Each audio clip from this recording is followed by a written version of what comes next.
Hello students, मैं राहुल चौक से Rohit classes में आपका स्वागत करता हूं। हम न्यूटन के सेकंड नियम तक पढ़ चुके हैं। अब थर्ड लॉ ऑफ मोशन आएगा, मतलब न्यूटन का तृतीय नियम। क्लियर? न्यूटन के गति का तीसरा नियम। तीसरे नियम की बात करें तो तीसरे नियम में क्या होता है, प्रत्येक क्रिया के बराबर परंतु विपरीत दिशा में प्रतिक्रिया को होना ही न्यूटन का गति का तीसरा नियम कहलाता है। प्रत्येक क्रिया के बराबर परंतु विपरीत दिशा में कि प्रतिक्रिया होना ही क्या कहलाता है, न्यूटन का तीसरा नियम कहलाता है।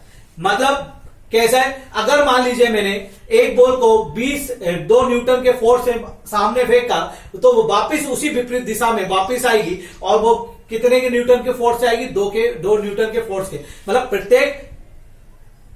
प्रत्येक क्रिया के बराबर परंतु विपरीत दिशा में प्रतिक्रिया को हम क्या कहते हैं, न्यूटन का तीसरा नियम, है ना। इंग्लिश में हम बोले तो to every action there is always an equal and opposite reaction. Clear? या अपोजिट डायरेक्शन।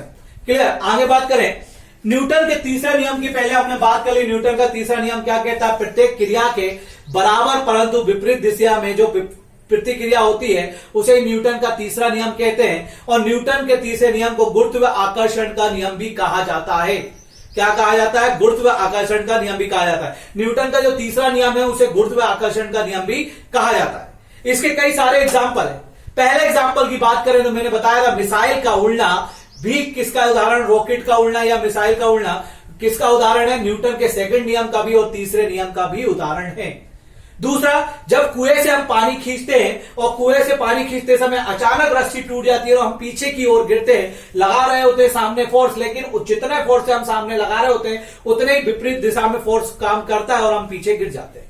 तो मटके से पानी, कुएं से पानी निकालते समय, वो थोड़ा सा पॉइंट ऐसा हो गया, तो कुएं से पानी निकालते समय जब रस्सी टूट जाती है और व्यक्ति पीछे की ओर गिरता है, यह भी कारण है न्यूटन के तीसरे नियम का। फिर नेक्स्ट आते हैं हम कि पानी में तैरना। पानी में तैरना में भी किसका कारण है, न्यूटन के तीसरे नियम का उदाहरण है। जब नाव से हम जमीन पे आते हैं, नाव पानी में चल रही है और नाव से जब हम उतरते हैं तो हम जब उतरते हैं तो पीछे की ओर धक्का देते हैं, जैसे ऐसे। ये पानी है और यहां पर क्या है, आपकी नाव है। नाव से उतरते समय हमारा एक पैर पीछे की तरफ फोर्स करके हम आगे बढ़ते हैं। नाव से उतरते समय नाव का पानी में पीछे की ओर खिसक जाना भी न्यूटन के तीसरे नियम का उदाहरण है। क्लियर बात समझ आई? न्यूटन के क्या है, तीसरे नियम का उदाहरण। बंदूक चलाते समय पीछे की ओर झटका लगना, खास करके 12 बोर जो बंदूक आती थी उसको चलाते समय पीछे की ओर शोल्डर पे धक्का लगना, यह भी किसका उदाहरण, न्यूटन के तीसरे नियम का उदाहरण है। क्लियर? अब बात करें, नेक्स्ट उदाहरण है रस्सा कसी। जब करते हैं तो उधर के लोग जब छोड़ देते हैं, हम पीछे की ओर गिरते हैं, तो रस्सा कसी में भी जो पीछे की ओर गिरते हैं उसे बोलते हैं न्यूटन का तीसरे नियम का ही उदाहरण है। अब हम बात करेंगे अभिकेंद्रीय बल की। नेक्स्ट टॉपिक क्या आएगा, अभिकेंद्रीय बल। हमने पहला टॉपिक क्या पढ़ा, न्यूटन का तीसरा नियम। न्यूटन का तीसरा नियम क्या था, प्रत्येक क्रिया के बराबर परंतु विपरीत दिशा में प्रतिक्रिया होना ही न्यूटन का तीसरा नियम कहा जाता है। तीसरे नियम को गुरुत्वाकर्षण का नियम भी कहते हैं, गुरुत्वाकर्षण का नियम भी कहते हैं। इसका एग्जाम्पल था कुएं से पानी निकालते समय पीछे की ओर गिर जाना, मिसाइल का उड़ना, तोप चलते समय पीछे की ओर खिसकती है। और नेक्स्ट आपका उदाहरण था बंदूक चलाते समय पीछे की ओर झटका लगना, रस्सा कसी में रस्सी खींचते समय पीछे की ओर गिर जाना, ये भी सब किसके उदाहरण, न्यूटन के तीसरे। अब जो आएगा वो आएगा अभिकेंद्रीय बल। अभिकेंद्रीय बल की बात करें तो इसको इंग्लिश में बोलते हैं सेंट्रीपिटल फोर्स। क्या बोलते हैं इसको, सेंट्रीपिटल फोर्स। जब सर्कुलर मोशन में बाहर से अंदर की ओर जो बल कार्य करता है उसे बोलते हैं अभिकेंद्रीय बल। में अभिकेंद्रीय बल, नेक्स्ट टॉपिक क्या होगा, अभिकेंद्रीय बल। इसको इंग्लिश में बोलते हैं सेंट्रीपिटल फोर्स। सेंट्रीपिटल फोर्स मतलब अभिकेंद्रीय बल की बात हो रही है, सेंट्रीपिटल फोर्स की बात हो रही है। जब हम सर्कुलर पाथ में गति करते हैं उस समय, मतलब वृत्त आकार गति में जो बाहर से अंदर की ओर बल कार्य करता है उसे बोलते हैं सेंट्रीपिटल फोर्स या अभिकेंद्रीय बल बोलते हैं। जैसे हम चौराहे पे जब गाड़ी को मोड़ते हैं तो हम चौराहे के केंद्र की ओर झुका हुआ महसूस करते हैं, ये किसका उदाहरण है, आपका सेंट्रीपिटल फोर्स का उदाहरण है। क्लियर बात समझ आया? क्लियर? अब आगे हम चलेंगे, नेक्स्ट टॉपिक आएगा आपका सेंट्रीफ्यूगल फोर्स, मतलब अपकेंद्रीय बल। तो पहले हमने बात करी सेंट्रीपिटल फोर्स क्या होता है, अभिकेंद्रीय बल क्या होता है। जब वृत्ताकार मार्ग पर हम गति करते हैं तो हम केंद्र की ओर झुका हुआ महसूस करते हैं, मतलब अभिकेंद्रीय बल वो है जो वृत्ताकार पथ पर बाहर से अंदर की ओर लगे। क्लियर। वैसे ही बाइक सवार जब चौराहे पर गाड़ी मोड़ता है तो चौराहे की केंद्र की ओर झुका हुआ महसूस करता है, ये कारण उदाहरण है सेंट्रीपिटल फोर्स का। नेक्स्ट आएगा आपका सेंट्रीफ्यूगल फोर्स, मतलब अपकेंद्रीय बल। अपकेंद्रीय बल, नेक्स्ट क्या हेडिंग होगी आपकी, अपकेंद्रीय बल। यहां से क्वेश्चन पूछे जाते हैं। अपकेंद्रीय बल को बोलेंगे सेंट्रीफ्यूगल फोर्स। क्या बोलेंगे, सेंट्रीफ्यूगल फोर्स। ये सेंट्रीपिटल क्या था, बाहर से अंदर की ओर लग रहा था, और सेंट्रीफ्यूगल क्या होता है, अंदर से बाहर की ओर। ऐसा बल जो वृत्ताकार पथ पर बाहर, अंदर से बाहर की ओर लगे, उसे क्या कहते हैं, सेंट्रीफ्यूगल फोर्स कहते हैं। क्या कहते हैं, सेंट्रीफ्यूगल फोर्स कहते हैं। क्लियर बात समझ आया, मतलब अंदर से बाहर की ओर जब वृत्ताकार पथ पर कोई बल कार्य करता है तो उसे सेंट्रीफ्यूगल फोर्स कहते हैं। इसके कई एग्जांपल है। सबसे अच्छा एग्जांपल है रोटी का बड़ा होना। रोटी का बड़ा होना, रोटी छोटी सी लोई होती है, जैसे जैसे हम उसको बेलते जाते हैं, प्रेशर बढ़ाते जाते हैं, तो वो क्या होती है, फैलती जाती है, मतलब अंदर से बाहर की ओर बल लग रहा है। तो रोटी का बड़ा होना, ये 2016 के एसआई में पूछा गया था कि रोटी का बड़ा होना किसका उदाहरण है। तो ये किसका उदाहरण है, आपका सेंट्रीपिटल फोर्स का, सेंट्रीफ्यूगल फोर्स का है, मतलब आप केंद्रीय बल का उदाहरण है। दूसरा एग्जांपल आता है, जो वॉशिंग मशीन होती है, उसका जो ड्रायर होता है, वो भी किस बल पर काम करता है, आप केंद्रीय बल पर। किसकी बात हो रही है, ड्रायर की। वॉशिंग मशीन का ड्रायर भी किस पर काम करता है, आपके आप केंद्रीय बल पर ही कार्य करता है। कार में बैठा व्यक्ति जब दाएं मुड़ता है तो वो अपनी बाईं ओर में झुका हुआ महसूस करता है, और जब बाएं मुड़ता है तो अपनी दाईं ओर झुका हुआ महसूस करता है। वो भी किसके कारण, सेंट्रीफ्यूगल फोर्स के कारण, अब केंद्रीय बल के कारण झुका हुआ महसूस करता है। यदि झूला झूलते समय रस्सी ना पकड़े, झूला झूल रहे हैं और रस्सी ना पकड़े, तो वह व्यक्ति बाहर की ओर झुका हुआ महसूस करता है, गिर भी सकता है। झूला झूल रहे हैं और झूला झूलते समय हम रस्सी ना पकड़े, कौन सा झूला, जो पेड़ों पे टंगा होता है, जो घर पे लोहे का बना होता है, उस झूले को झूल रहे हैं, अगर हम उसकी रस्सी ना पकड़े तो हमें बाहर की ओर झुका हुआ महसूस होते हैं, हो सकता है हम गिर भी सकते हैं। किसके कारण, सेंट्रीफ्यूगल फोर्स के कारण, अपकेंद्रीय बल के कारण। रोटी का बड़ा होना, अपकेंद्रीय बल। कार चलाते समय दाईं ओर मुड़ते हुए बाईं ओर झुका हुआ महसूस होना, बाईं ओर मुड़ते हुए दाईं ओर झुका हुआ महसूस होना, सेंट्रीफ्यूगल फोर्स मतलब अपकेंद्रीय बल। क्लियर। वॉशिंग मशीन के ड्रायर में अपकेंद्रीय बल। इसके बाद आपका नेक्स्ट है, यदि झूले की पे झूल रहे हो और झूले की रस्सी भी पकड़ोगे तो बाहर झुका हुआ महसूस करोगे, ये भी किसके कारण, अभिकेंद्रीय बल के कारण। क्लियर। आपका नेक्स्ट टॉपिक आता है मूवमेंट ऑफ फोर्स, बल आघूर्ण। अब हमारा नेक्स्ट टॉपिक जो है वो है मूवमेंट ऑफ फोर्स, बल आघूर्ण। हम बल आघूर्ण की बात करें, लिख लेते हैं आघूर्ण। बल आघूर्ण की बात करें तो क्या होगा, movement of force. Movement of force को क्या बोलते हैं, बल आघूर्ण, लिख लेना आप, मूवमेंट ऑफ फोर्स।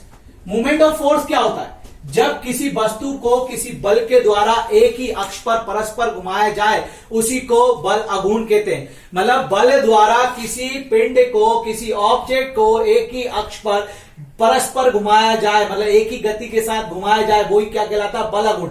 जैसे ये है एक पिंड और एक ही अक्ष ये बन गया, एक्सिस ये बन गया। जब मैं एक ही अक्ष पर बल के साथ किसी पिंड को बार बार घुमाता हूं, यही क्या कहलाता है, बल आघूर्ण कहलाता है। डेफिनेशन लिख लीजिए, मूवमेंट ऑफ फोर्स क्या होता है, बल आघूर्ण क्या होता है, बल द्वारा किसी पिंड को एक ही अक्ष पर, एक ही अक्ष बोले तो एक्सिस पर बार बार परस्पर घुमाने को ही हम बल आघूर्ण कहते हैं।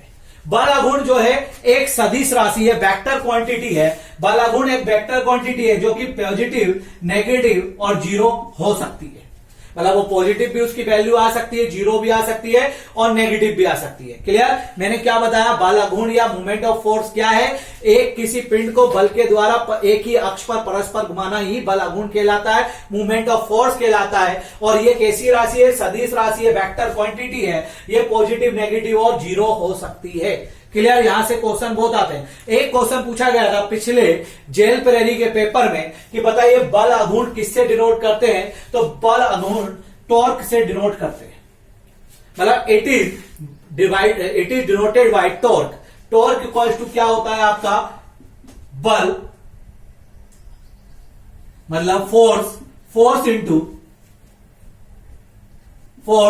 Into movement of arm, movement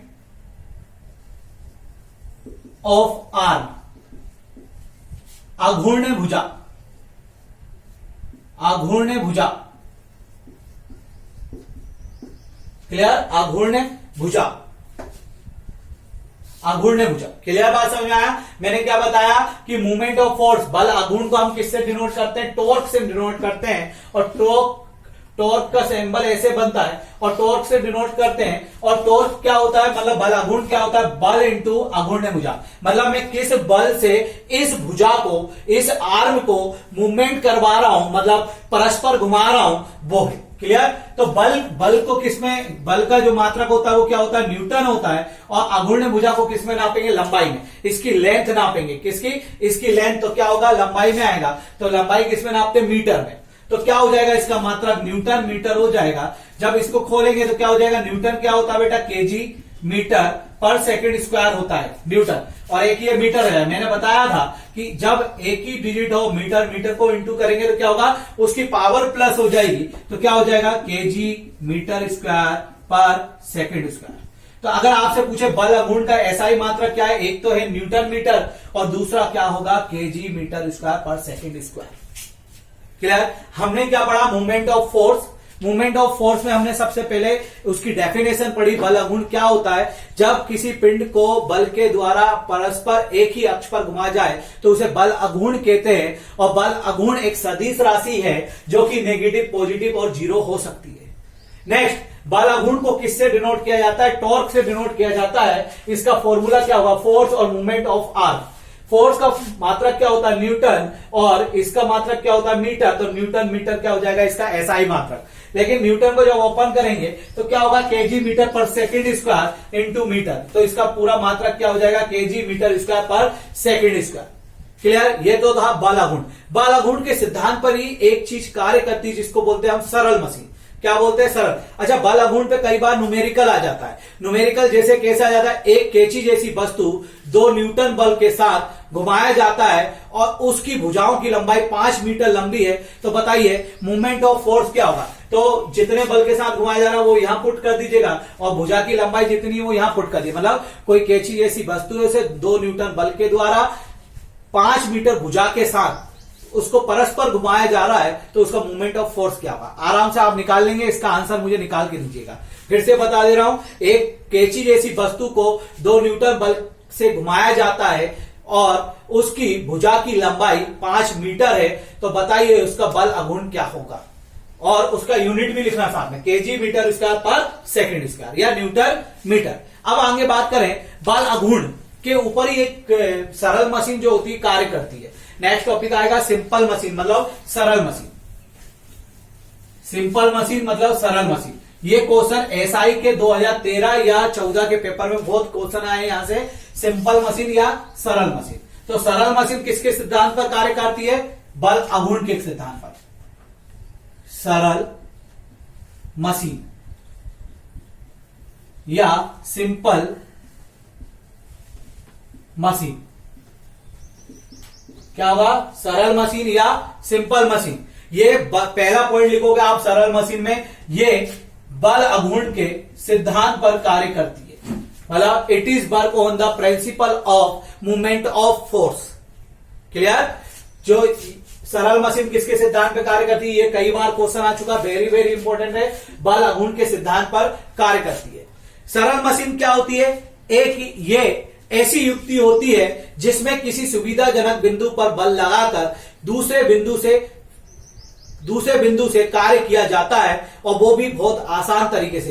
human affects कम लगते हैं उसमें। तो मशीन क्या है, जो मनुष्य के या ह्यूमन बींग्स के क्या करे, मेहनत को बचाए, उसी को क्या कहते हैं, मशीन कहते हैं, या सरल करे या टाइम बचाए उसी को क्या कहते हैं, मशीन। तो ये ऐसी युक्ति है, सिंपल मशीन ऐसी युक्ति है जिसमें सुविधाजनक बिंदु पर बल लगाकर दूसरे बिंदु से कार्य किया जाता है, जिसमें समय भी बचता है और ह्यूमन अफेक्ट मतलब फोर्स भी कम लगता है, ह्यूमन के एनर्जी भी कम यूज होती है।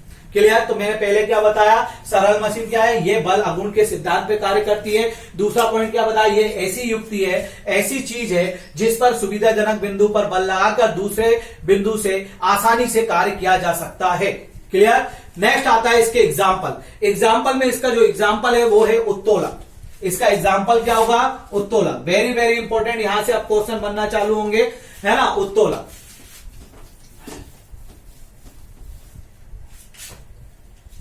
इसका एग्जाम्पल जो आएगा वो आएगा उत्तोलक। उत्तोलक को इंग्लिश में बोलते हैं लीवर। लीवर क्या होता है, इसकी बात करेंगे। उत्तोलक क्या होता है, उत्तोलक एक सीधी या टेढ़ी दृढ़ छड़ होती है ना। उत्तोलक क्या होता है, उत्तोलक क्या होता है, उत्तोलक एक सीधी या टेढ़ी छड़ होती है। क्या होती है, एक सीधी या टेढ़ी छड़ होती है जिसके निश्चित बिंदु के चारों ओर घूम सकती है, जो कि एक निश्चित बिंदु के चारों ओर घूम सकती है। मैंने क्या बताया, उत्तोलक क्या होता है, बहुत अच्छे से समझो। एक टेढ़ी या सीधी छड़ होती है जो किसी निश्चित बिंदु के चारों ओर घूम सकती है।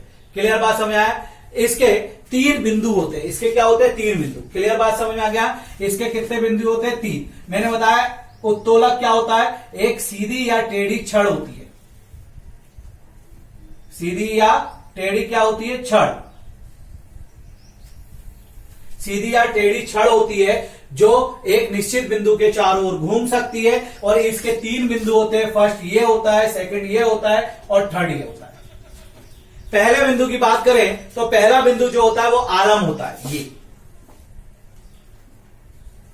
आलम। इसको इंग्लिश में बोलते हैं फलक्रम। क्लियर। पहला बिंदु क्या होता है, आलम, जिसको इंग्लिश में क्या बोलते हैं, फलक्रम। आलम होता है जिस पर छड़ चारों ओर घूम जाती है।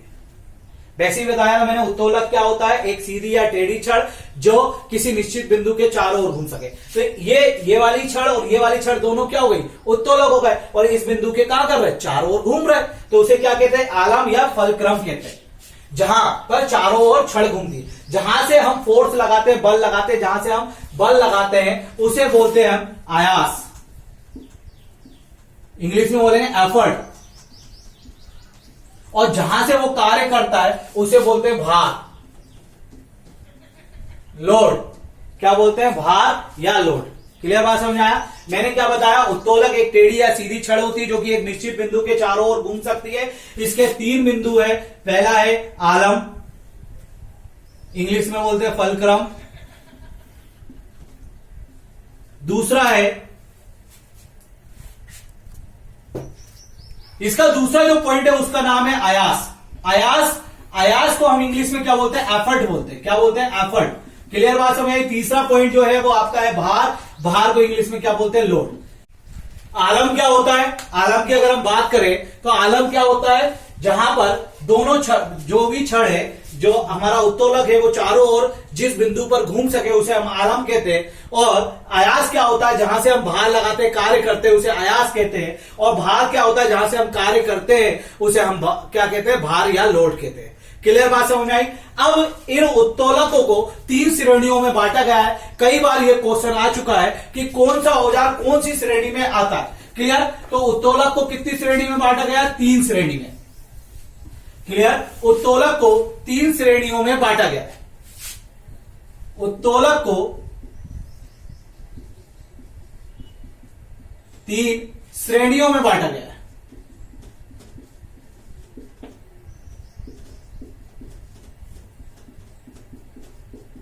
बांटा गया है।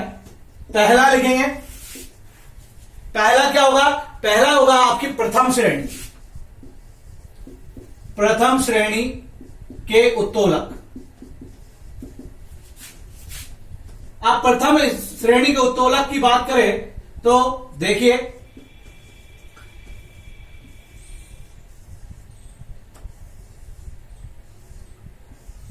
प्रथम श्रेणी के उत्तोलक में आपका आ जाएगा कैंची। क्लियर बात समझ आया। प्रथम श्रेणी के उत्तोलक में क्या आ जाएगा आपका, कैंची आ जाएगा। क्लियर, कैंची आ जाएगा। अब कैंची में बात करें तो ये क्या हो जाएगा आपका आलम, ये क्या हो जाएगा अयाश। कैंची जैसे जितने भी औजार होंगे वो पहली श्रेणी में जाएंगे, ये क्या हो जाएगा भार। क्लियर, जहां पर प्रथम श्रेणी के उत्तोलक की बात करें तो जहां आयास और भार के बीच में आलम होगा वो प्रथम श्रेणी का औजार कहलाएगा, मशीन कहलाएगी। कौन सी श्रेणी में आएगी, प्रथम श्रेणी में आएगी। क्लियर बात समझ आ गया, जहां पर आयास और भार के बीच में आलम होगा वह प्रथम श्रेणी में आएगी। एग्जाम्पल उदाहरण में लिख लें तो पहला तो हो जाएगा उदाहरण में कैंची, मैं बोल दे रहा हूं पहला उदाहरण में क्या हो जाएगा कैंची, क्योंकि कैंची में क्या होता है बीच में आलम और इस साइड आयास और या भार, मतलब भार और आयास के बीच में आलम होता है। सीधा प्रथम श्रेणी के उत्तोलक क्या होते हैं, प्रथम श्रेणी के वो उत्तोलक हैं जिनमें आयास और भार के बीच में आलम उपस्थित हो। क्लियर बात समझ आया। फिर बात करें प्रथम श्रेणी का एग्जाम्पल, पहला हो जाएगा कैंची और कैंची डायग्राम आप बना लीजिएगा। दूसरा हो जाएगा प्लास, जैसे कैंची होती है वैसी सेम क्या होता है आपका प्लास होता है। तीसरा हो जाएगा कील उखाड़ने की वाली मशीन। कील उखाड़ने वाली मशीन कैसी होती है भाई, अगर हम छोटी सी हथौड़ी लें तो इस प्रकार होती है कील निकालने वाली, तो यहां पे ऐसे करके दो होते हैं, तो ये क्या हो गया आपका बीच में घूम रहा है, ये क्या हो गया आपका आलम, ये क्या हो गया आपका आलम हो गया, और ये भार हो गया इससे कार कर रहे हैं, और ये क्या हो गया आयास हो गया।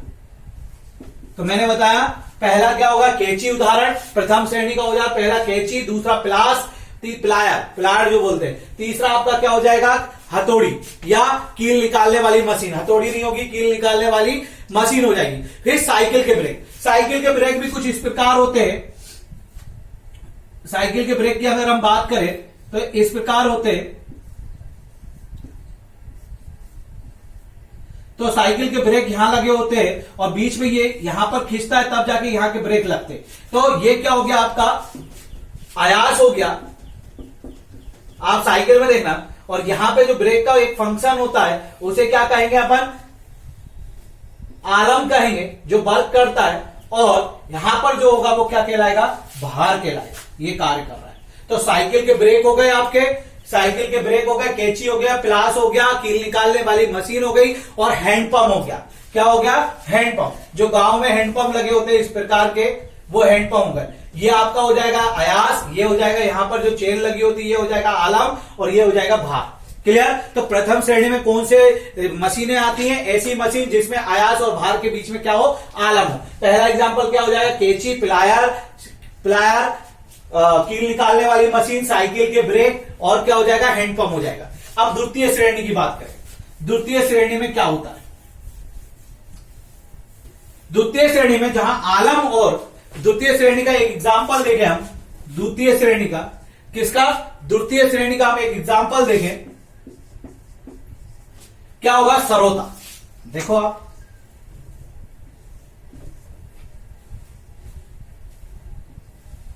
द्वितीय श्रेणी का एग्जाम्पल क्या हो जाएगा सरोता। यहां पे दोनों के दोनों छड़ काम घूम रही है यहां, तो ये क्या हो जाएगा एक आपका आलम, और ये क्या इससे काम हो रहा है ये क्या हो जाएगा भार, और जिससे हम एफर्ट्स लगा रहे हैं वो क्या हो जाएगा आयास। मतलब ये हो गया फैलक्रम, ये एफर्ट, ये लोड। तो मतलब जहां पर द्वितीय श्रेणी के जो डेफिनेशन क्या होगी, आलम और आयास के बीच में जहां पर भार होगा वो द्वितीय श्रेणी के उत्तोलक होंगे। कौन सी श्रेणी के होंगे, द्वितीय। आलम और आयास के बीच में जहां भार होगा वो द्वितीय श्रेणी के क्या होंगे, उत्तोलक होंगे। खास करके सरोता याद रख लीजिएगा। इसके एग्जाम्पल में आएगा नींबू निचोड़ने वाली मशीन, नींबू से रस निकालने वाली मशीन, और जो आपने जूस की दुकान पे देखा होगा जो ठेले वगैरह होते हैं वो जूस के लिए नींबू निचोड़ने के लिए क्या ऐसा कुछ टाइप का यूज करते हैं। ये यहां बीच में नींबू रखते हैं, मतलब ये हो गया आपका आलम, ये हो गया आयास, और ये क्या हो गया भार। तो दो एग्जाम्पल याद रखना, सरोता और दूसरा नींबू से रस निकालने वाली मशीन। क्लियर। तीसरा आता है तृतीय श्रेणी में।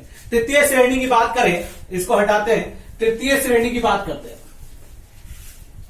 तृतीय श्रेणी में कौन सा हथियार आएगा, तृतीय श्रेणी की बात करें तो तृतीय श्रेणी के लिए सबसे अच्छा एग्जांपल है चिमटा। क्लियर। चिमटे में क्या होगा, बीच में क्या आ जाएगा भार, सॉरी बीच में आपका आ जाएगा आयास, यहां हो जाएगा आलम, और यहां हो जाएगा आपका भार। इससे काम जिससे करते हैं उसे भार कहते हैं। है ना, लोड। तो हम चिमटे को यहां से पकड़ के तो दबा नहीं सकते, चिमटे की दोनों छड़ यहां घूमती है और हम यहां से एफर्ट लगाते हैं, अयास ये जहां से बाल लगाते हैं, कार्य यहां से करता है। तो जहां पर तृतीय श्रेणी के उत्तोलक की डेफिनेशन होगी, आलम और भार के बीच में जहां पर अयास आता है वो क्या कहलाता है, आपका तृतीय श्रेणी का उत्तोलक कहलाता है। आलम और भार के बीच में जहां अयास आता है वो तृतीय श्रेणी का उत्तोलक कहलाता है। मतलब आलम और भार के बीच में जहां अयास आता है वो तृतीय श्रेणी का क्या कहलाता है, उत्तोलक। पहला एग्जांपल लिखोगे चिमटा, दूसरा एग्जांपल लिखोगे हाथ की उंगलियां, ये आया था एसआई के पेपर में। दूसरा एग्जांपल क्या होगा, हाथ की उंगलियां। क्लियर बात समझ में आया, मनुष्य की हाथ की उंगलियां, ठीक है। अब ये हुआ अपना सेकंड थर्ड पार्ट था, ये कंप्लीट हुआ। अब नेक्स्ट पार्ट में हम पढ़ेंगे प्रेशर, दाब। क्लियर, दाब या प्रेशर पढ़ेंगे। तो आपको बता देते कुछ क्वेश्चंस के आपको जवाब देना है, सिर्फ 2 क्वेश्चन पूछूंगा।